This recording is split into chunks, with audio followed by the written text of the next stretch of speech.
Good morning, good afternoon, good evening, wherever you may be. This is Firoz Manji from Daraja Press. Welcome to all of you. Today I have the great pleasure of introducing to you one of our most recent authors, Omar Sabbagh, who has published an absolutely extraordinary collection of poetry. And this one is called Night Settles Upon the City. And the city in this case is Beirut in Lebanon, which many of you will be aware has been suffering enormous attacks both in Beirut and in the south of Lebanon by Israel in its extension of its genocidal attacks against the Palestinians. So it's a great pleasure then to welcome Omar Sabbagh. Thank you so much for sparing time to join us. You're in Beirut at the moment. Yes, yes. Pleasure, absolute pleasure to be here, and thank you again for making this possible, both the No, book and this meeting itself. no, that's great. I'm so glad that you're able to find time to join us.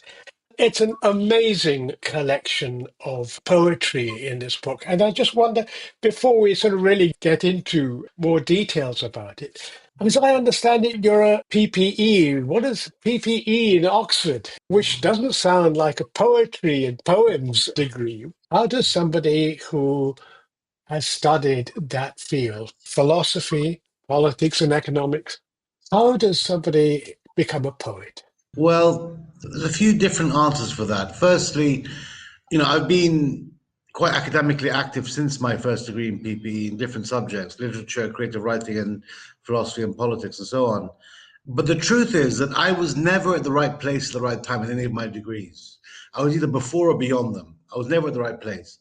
So when I was at Oxford doing PPE, for 2 or 3 years, apart from lazing around, I would spend my time reading novels and Shakespeare and things like that. Although I was still interested in philosophy and politics mainly.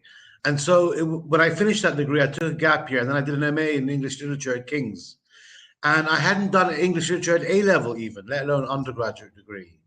But I did very well. I came, I think, third in a class of 55 during that MA. I did quite well because I'd been a bookish person for a very long time. It's a very young age. And for me, I'll tell you what I think about this, that as a poet or even as a short fiction writer, but as a writer of any sort, the way I work, you start off by reading in certain subjects, philosophy, history, literature, whatever it is. But eventually, if you get enough exposure and sensitization, you get to a stage in your writing career where writing is just writing, whether you're writing a philosophical essay, a poem, or a short story. And so for me, I suppose what the bridge between different subjects to end up being a poet and a writer would be that it's just the English language. That's the kind of bridge. I like to say that, and this sounds extremely pompous, but I'm so wedded to English. It's like a part of my body. So wherever I use it in a prose or verse, I get the same satisfaction, the same thrill, the same success at times, I suppose. So when I look back, it doesn't really matter so much to me if I look back in time what subject I was studying. It was just the ability to read, write, and think. I might not have known it at the time, but now I realize that any opportunity to spur my thinking by reading and therefore writing has all been one kind of trajectory. And there's a thing, I think there was a Greek poet, George Seferis, who won the Nobel Prize, I believe. He was once asked, without trying to claim some sort of comparative status, obviously, he was also asked about his influences. And he said in response, he didn't like that question because he found it specious, because he said, you ask a lion which meal created its mane or its legs. Everything that you read and think and do feeds into your writing seamlessly. And it's not like you have to study. I've done it. I've studied English literature and creative writing and so on in courses. But I really don't think, in my view at least, the way it works for me, that I had to have studied those courses to be the poet I am or the writer I am today. It would have happened anyway. The time given by being able to afford doing degrees and postgraduate degrees was excellent and actually helped me a lot.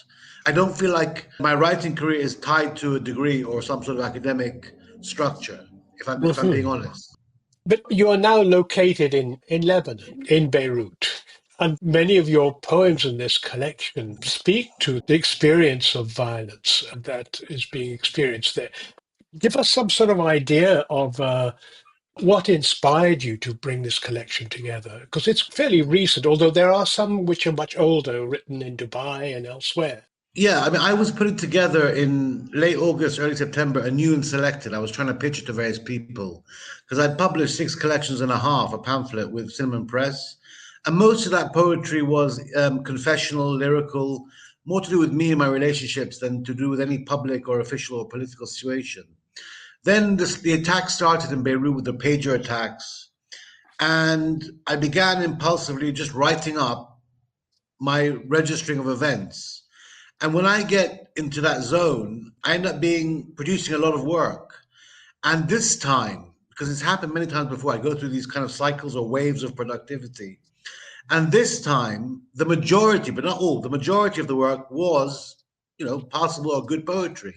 And I think it was because I had something specific to write about. It wasn't me with the urge to write and then manufacturing a subject to just use language. There was something there objectively impactful to describe and reflect upon. So it kind of trained my impulsiveness to create work which was not only productive, but also, pertaining and relevant.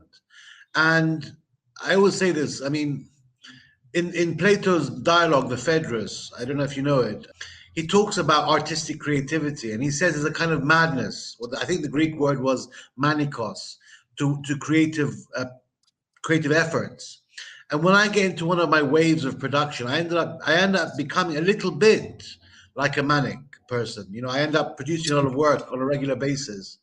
And it's like a healthy thing, I think. It's not a bad kind of madness. You might lose a bit of perspective, but it's sort of endemic to being a certain temperament. And so I produced a lot of work over a month and a half, writing out of Beirut, talking about events or situations and reflecting upon them. And eventually, before I got to the effort to put together this collection, I realized that the in my new and selected, which I was adding to, the new had become a new book. So the new and selected were selections from six and a half books, and the last section of new poetry had become big enough for its own book. So then I thought, well, why not do a book on Beirut? Put them together and make a single collection about Beirut. And I knew of Daraja Press from a couple of colleagues or literary friends, and I approached you, and you were kind enough to be enthusiastic about the project. So it was great. And I've written about Beirut before. I have my first novella was called Via Negativa, A Parable of Exile, and that was kind of Beirut centered as well. But this book, I think, is just more poignant because we're not just dealing with Beirut and Lebanon grosso modo. We are in a specific situation that deserves and merits witness of any sort, really. Yeah. I mean, that's what struck me, that there is a sort of elemental passion here. And it's not speaking on behalf of it. You're still located in a safe area in Beirut, and you speak from there, but you speak with passion and empathy. And I think that comes across quite powerfully. Would you be willing to perhaps read one of your poems? I was thinking maybe the one that is the title of the book.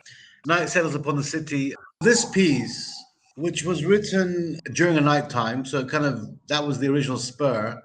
Like most of the book, my poetry, I mean, I like to think my poetry works as read out poetry, but it also is very much, I hope, works on the page as a text because I try and discipline all that's heartfelt and hopefully at least, or potentially at least, worthy with some sort of poetic rule or discipline for each poem. It doesn't have to be anything particular, but just some sort of sense of delimitation of the infinite when you're writing. And that kind of not only disciplines the poem, but also makes it in part. When you're using features like rhyme or rhythm of certain sorts, Mm. they prod you in certain ways. And some ways are helpful, some ways are not. But this poem, Night Settles Upon the City, was written at night in a kind of reflective mood, a kind of night settling mood. The verb settling kind of captures the tone. So I'll read it if I may. Um, Please. Night settles upon the city. Night settles upon the city. A panther's pelt slowly curving round us, rich and blue and voluptuous. enveloping us like memory of the things we couldn't abide and of the things we could. Purple mixed with a thick-set umber, the night sky's a hand filled with soil that might have made so much, flower after treasured flower, but which now can only fail to start what might have been such bounteous hopes, such childhood. The world has a rich man's seal embossed upon it, blood red wax stamped upon the unopened letter, whose words spell out the detail of dreams now snuffed, desires quashed beneath the attack of this dark and violent animal. So yeah, that poem is in the first Beirut section of the book, which is titled subtitled War Diary, and it's the title poem, as you said. And it does strike me about poetry that although it is nice to have it in print, it's more in need of being sung than it is to be read. And I'm particularly struck by listening to you to this poem. The interpretation of it is, in a sense, much deeper, much richer than reading it as a manuscript. Yeah, I mean that's where the soul comes in because I would guess. I mean nowadays this is topical because we have this all the technology about AI and Chat GPT. And according to that technology, a poem of 100 words is just 100 words put together in that order with those letters. Whereas I have to feel as a writer, and I think many writers might feel this, at least of a certain generation, that there's something more than the sum of the parts about what you do when you write a poem or a short story. And that soul, that kind of seam that goes purposefully through the words, which retrospectively are just so many words put together, that seam comes alive by the way you read it, because then you kind of your intentionality, you can actually show what was going on in your heart or primed before you wrote the poem. I'm a big believer of the idea that writing and poetry in particular, there's something about poetry that is more than the sum of all poems. There's something about poetry that is like the larynx to the voice, the condition of the words, the present words, the positive words, is something that is more than all the positive words that you put on the page. There's something, I think, transcendental about poetic articulation. And that makes a piece, I suppose the word would be original, right? Rather than just an amalgamation of certain letters and syllables and words and so on. And that's topical today because nowadays people, if they don't believe it, they act like a text is just so many things put together, so many parts, just notes and ones put together. But I believe there is something meaningful about literary text that is soul-like in the sense that it's a seam that goes through the middle of the parts, and is beyond them somehow. And that comes Wow. across when I try and read the poem, so. Yes, it's an interesting book because there's a combination of both poetic political commentary on the situation in Lebanon, but there's also some very personal writing. I mean, in relation to both, I mean, who did you or did you perceive as your main audience? I don't think it was anyone in particular. I tend to, when I'm writing the poetry that works, it's a musical urge, a musical inkling in the back of my mind, a tone, a voice that Mhm. gets me started. And when I write about, I've written a lot of my poetic career about family relationships, parents, sisters, brothers, cousins, love relationships, and other things, my daughter, and so on. And in this book, there are many poems which kind of map both personal and political situations. Insofar as you may guess, I'm born and bred UK.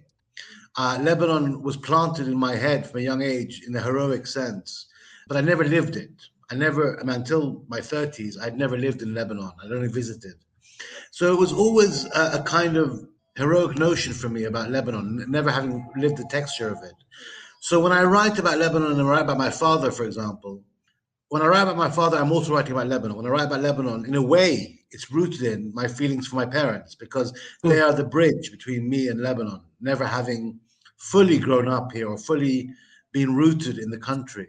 So they're not, often enough they overlap, and it's actually useful. And if I look back on it, it looks useful because one has a fund of emotion and feeling for these relationships which are personal, if you can tap into them when you're writing about something which is more public or political, then in a way you're making good use of your inner reservoir. And there's one thing that's interesting to talk about is that I grew up in London thinking of Lebanon in a very fluky way. I mean, until I wrote a book called Cedar, which was narrative verse about Lebanon, and I began to read and understand more about it, interviewing people. I thought Lebanon was the vision that my parents' generation had in the 50s and 60s, which was a very golden era. I thought that was the norm. Then I read a bit and interviewed people who are older and younger than me, and I realized what I thought was the norm was a fluke of history. That 10-year gap, 55 to 65, when my parents' generation grew up and their generation flourished, had this vision, but it wasn't the norm. That 10-year gap was literally the only time that Lebanon has been in any way kind of integrated and hopeful. So in a way, learning about Lebanon, living in Lebanon is both disenchanting, but it's also good to begin to see Lebanon for what it is and not overly romanticize it, because otherwise you can't do anything about anything if you're thinking in these kind of non-practical ways. And so part of the book, one of the poems is Poetry Makes Nothing Happen, which is a phrase from an Auden poem. But the book, I hope, does make something happen, because if it moves readers, either in Lebanon, Lebanese or not, it will have, I hope, brought to awareness some of the suffering that I might not be personally going through, but which I feel with. And it's only miles away, by the way. It's no longer South Lebanon, which is like Ukraine for some people. It's a few miles down the road that they're bombing. As you said, I'm privileged. I live in a part of Beirut that isn't normally targeted, but when it's a few miles away, you can no longer really disconnect as much. Yes. Would you like to read the one you just referred to? I'd rather read one about the CNN, etc. I think I would like to read that, if I might. Okay. Yeah. No. Sure. Uh, And then there's also the old man with a walking stick. yeah, they're Which both dedicated to my dad, who's a yes. political. Yeah. He's Uh, never been a politician, but he's always been a very, very politicized person. So he's very yes. much into the politics here. And CNN, etc. is a poem that describes him literally in the TV room. We're watching the news constantly, and he kind of puts his hands in it's a gesture he has to reflect a bit. He puts his head in his hands. So I ended up just Mhm. describing that and then infusing it with a certain message to do with, the media and what's going on here. So yeah. So yeah, this is CNN, etc., dedicated to Muhammad Sabbagh, my father. The old man buries his head in his hands, his eyes downcast, lowered. The inside of his palms are secret maps he seems to be questioning. His jowls have grown looser and flabbier of late. His heart has aged. This is Beirut, he seems to say, a place for an old man to get heavier and older. Though the TV still blares its rot, he doesn't seem to be listening anymore as the day's end dies as we've come to expect. Bombs, the night's fluting. The news person waxes on, but what's to understand? That murder can be finessed, that violence and hate can find themselves told in a smoothening, softening tale. The old man shivers with the cold. The collateral damage grows on the screen. These are the fallen petals from the sun-sprung flowers of what might have been. He looks up now with tears in both his eyes. This is Lebanon, he whispers, the land of my fathers. Wow. Yeah.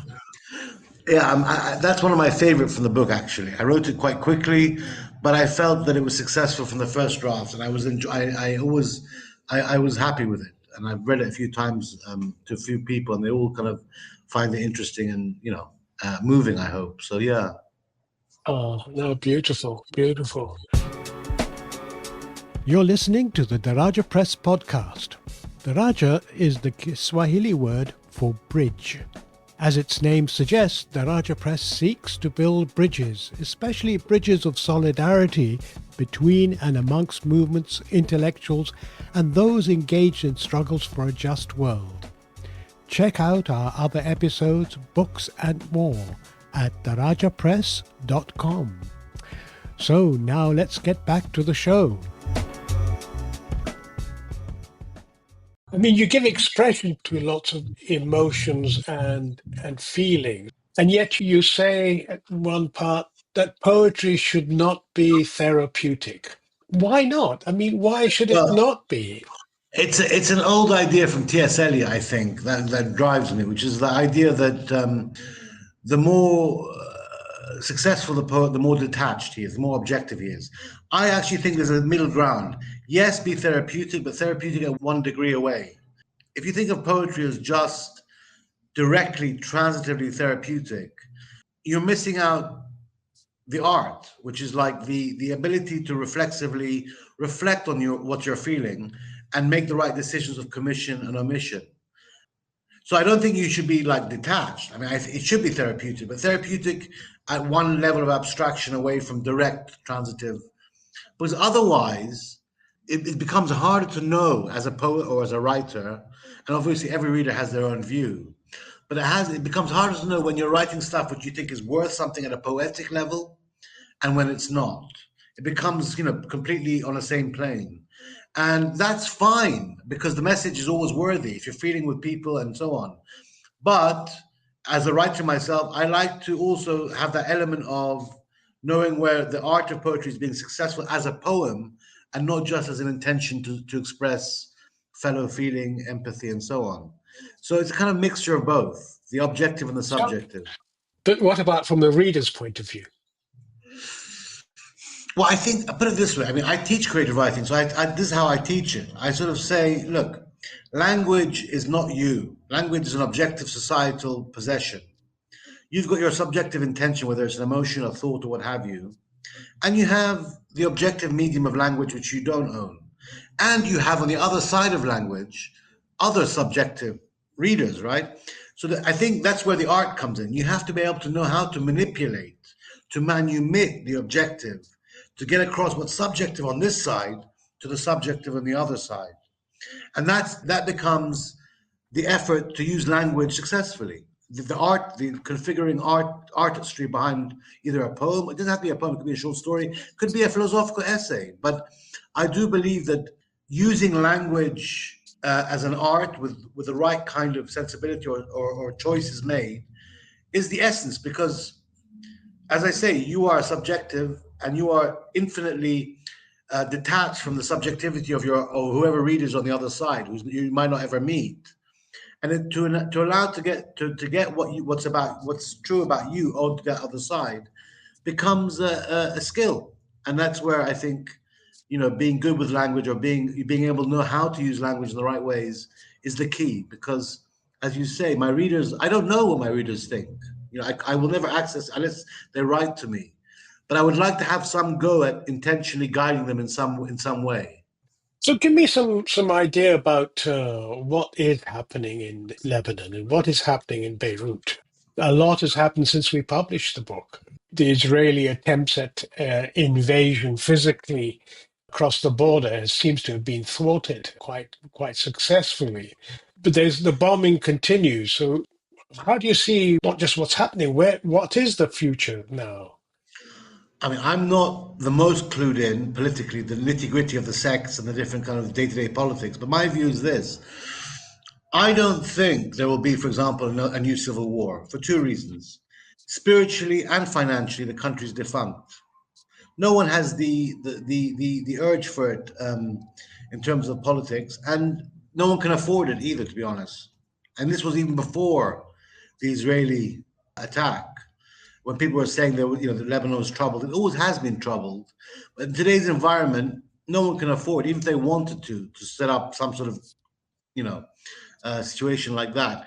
And we hear. I was shocked when I first heard the jets going through the sound barrier. It sounds to someone who's not accustomed to it like a bomb. It's like a big kind of explosion sound. Boom. And I'd go to my parents and say, "Was that a bomb?" And they'd be like, "No, that's just the sonar or whatever breaking the sound barrier." But I've heard explosions, I felt them, tremors, and you're torn between two different feelings because you know it's happening a few miles away, and you can't but feel horrified for the people who are perishing. All of them, I think, innocent, but most of them innocent by any standard, in the sense that they're not combatants in any sense. But another part of you, and this is just a survival mechanism, I think, I won't say ignores it, but tries to get on, not to spend too much time mulling over it. I mean, you get to a point where you think, if I'm going to be bombed, what can I do? I'm not going to stop a missile from a drone coming into my house or to a car or whatever. So there's a kind of liberation in that feeling, actually. And I think it applies to the country as a whole. I was having a conversation the other day. I was saying that although it sounds terrible, and this, in one sense, it is terrible, there's a kind of opportunity in Lebanon on the back end of all this horror and this crime and these crimes, these war crimes. When you get to the point of ground zero, when you get to the point of no return, the only way left is up. The only way left is unity. The only way left is hope and some new start. Although I would never, and I never would, and never will, wish any of these horrible attacks on anyone. If you look at the situation now, in a way, the worse things get, the only way, the better they can only get. I mean, because Lebanon has needed a jump start for so long, because she's such a, she's been in these vicious cycles of so many different things for so long, with politics, corruption, wars, infighting, that something like this actually might unify the country and put politics and politicking on a back burner. But I don't know. I mean, that's just like optimistic thinking. Here we are on the day after the election in the US, resurgence of Trump and his gundas. How's that going to affect things? I think, the war will end in Lebanon and in Gaza, obviously, because there has to come a time when they've bombed enough, and they can't bomb 3 times the same place. But my inkling is, if the Americans are going to stop it, they're going to stop it in January when Trump goes into power, because he wants the credit for it, I think. If I'm thinking like a politician, he will stop it. They won't stop it now, but they'll stop it in January so he can say he's the peacemaker. I mean, that's my guess. So, I mean, because at the end of the day, it is America. I mean, Israel is as powerful as it is, but ultimately, without the green light and the support of America, nothing happens. It's an American war, but isn't America after Iran as well? Well, I was thinking about Israel is a good proxy for that. Yeah, I mean, I think when they make a deal, which they have to eventually, I'm hoping anyway, I can't go on for war forever. It'll probably be something like, Iran won't be attacked, sanctions will be lifted in a year's time. There are things that are left to bargain with. And Lebanon is in a position of helplessness most of the time. And that leads to desperation. And so while I would love, as someone wishing well for the country and hoping it reemerges, what I would love for the resistance and for the fighting of injustice to continue, there comes a point in time when you have to say, well, bread and dignity. Yes, dignity is very important, but if you're not there with enough bread, I mean that metaphorically, then what's the point of dignity, if you know what I mean? So I don't take part in politics. I don't, do anything really politically, but I do believe that the bread and I was having a conversation the other day. I mean, a lot of the countries in the Middle East that have restricted their interests to bread, metaphorically speaking, are doing very well. Those are the Palestinians and Lebanese who put a premium on identity, culture, honor, dignity, these kinds of things, are the ones who are suffering. If you're breaking down politics into like bread and dignity, the old kind of adage, and I think there has to be more realism. Injustice hurts the most because it's the worst feeling in the world to be the victim of injustice. But you also have to live to feel justice, or to go towards justice. So there has to be the right kind of marriage between identity, cultural pride, honor, sovereignty, belief in one's sovereignty, and the measures that might actually keep you alive enough to kind of see those things. So yeah, that's the way I think about it, speaking very abstractly. There's another poem that you wrote about the old man, his walking stick. Would you like to give us a rendering? Yeah, I'd love to read. This is actually one of my favorite pieces. The book has 3 main sections. The first section is subtitled War Diary, and it has poems mainly about Beirut. And the last section has called Poetry. The subtitle Poetry Makes Nothing Happen. More poems on Beirut. And this poem ends the second section on Beirut, and it's another one for my father. My father is 84 years old, and over the last year, he's deteriorated a little bit in his physical health.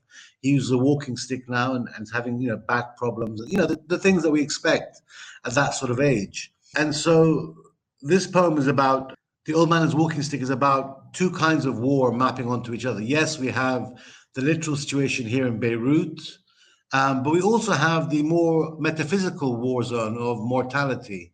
And this poem tries to map the two onto each other. And it's another way of saying, I suppose, that the source of my feeling for Lebanon is in part rooted in and determined by my relationship with my parents, who were the ones who instilled me with my patriotism. So the old man and his walking stick. It gets worse each day, watching him aging. The drain that seems to drag at his limbs, spindly and white and slowly thinning. Watching the old man as he begins to return to his beginnings. A predictable route. I idolize the wiseacre, a newborn son each dawn, rising each day to start to pay the debt I'll still be earned when I'm an old man, if that ever happens, if my life withstands the draining force of being misunderstood time and time again. And because he's good and honest, and because what's right maps so well upon the angles of his most intimate wishes, I mourn for him now, well before he passes, wishing to be for him another walking stick, dispatching prayers in the only language rich enough to transcend the way things are. An old man and his son, fighting a war in a war zone we all must visit. Thank you for sharing that. That's beautiful. It's been a real pleasure for me to be able to both read and publish your book and to engage with you as well. And we're only now for the first time seeing each other. Yeah, yeah. But I want So, to say thank you, Firoz, for all your efforts. I'm really pleased with this book, and I'm very proud of it. And I want to say thank you because not only did you publish it, but you put in a lot of effort to get it out there quickly. It must have been a lot of work, and I was very appreciative of that. I think it's reached some people already, friends and family, and other people have told me it resonates with them. And so it's a good move to try and get the book out there when we got it out on time because it actually helps people. I think a lot of people find it relief to read that bearing witness can actually help to the situation, at least spiritually, if not materially. well, we were keen to catch history on its wings, and it was important to get it out. And I think we are receiving other manuscripts. People are coming in because they too want to do the same thing to catch history on its wings, and I think that's a really important role that Baraja can play. But it's been a real pleasure to have you on this show, Omar, and thank you for choosing us as your publisher of this book. I look forward to continue reading. You're very kind. You keep sending me lots of new poems that you're writing, which is wonderful. Thank you for that. So thank you for joining us on this show, and I look forward to us being in touch again soon. Great, thank you so much. I've been talking to Omar Sabbagh, author of this wonderful book, which is available from Daraja Press website.